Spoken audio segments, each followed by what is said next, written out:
शांतिवन में जश्न का माहौल था। हर घर के बाहर दिए जल रहे थे और लोग आराध्या को अपनी नायिका मानकर पूज रहे थे। लेकिन आराध्या के मन में चैन नहीं था।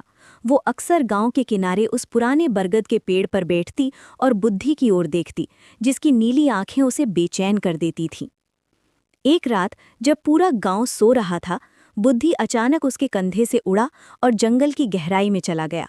आराध्या ने बिना सोचे उसका पीछा किया। वो भागते हुए विस्मृति वन के उसी हिस्से में पहुंची जहां उसने पहली बार बोलने वाली नदी देखी थी। वहां चांद की रोशनी में बुद्धि का आकार बदलने लगा।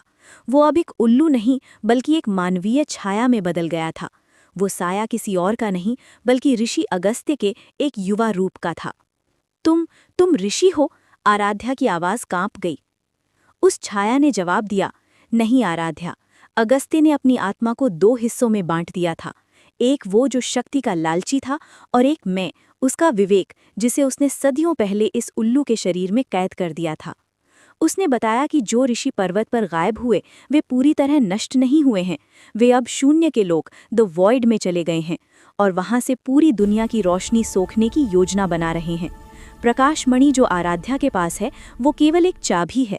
असली ताला तो आकाश गंगा के नीचे छिपे प्राचीन द्वार में है। एक नया खतरा।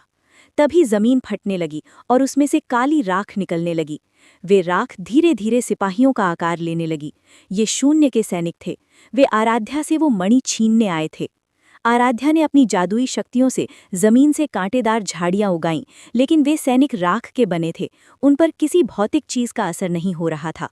बुद्धि, विवेक की छाया ने चिल्लाकर कहा, आराध्या, इन्हें अपनी शक्ति से मत मारो, इन्हें प्रकाश मणि की यादों से हराओ। आराध्या ने मणि को अपने माथे से लगाया और गांव की खुशियों, माँ की लोरी और शांतिवन की हरियाली के बारे में सोचा।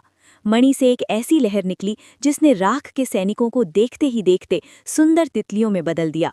युद्ध तो रुक गया, लेकिन आसमान की ओर देखते ही आराध्या का दिल बैठ गया। आकाश के सारे तारे एक एक करके बुझ रहे थे।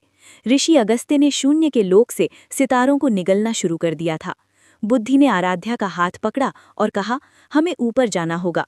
सितारों के युद्ध में अब केवल एक ही चीज काम आएगी, एक ऐसी जादुई उड़ान जो तुमने कभी सोची भी ना हो। आराध्या ने देखा कि उसकी अपनी छाया धीरे धीरे पंखों का आकार ले रही थी।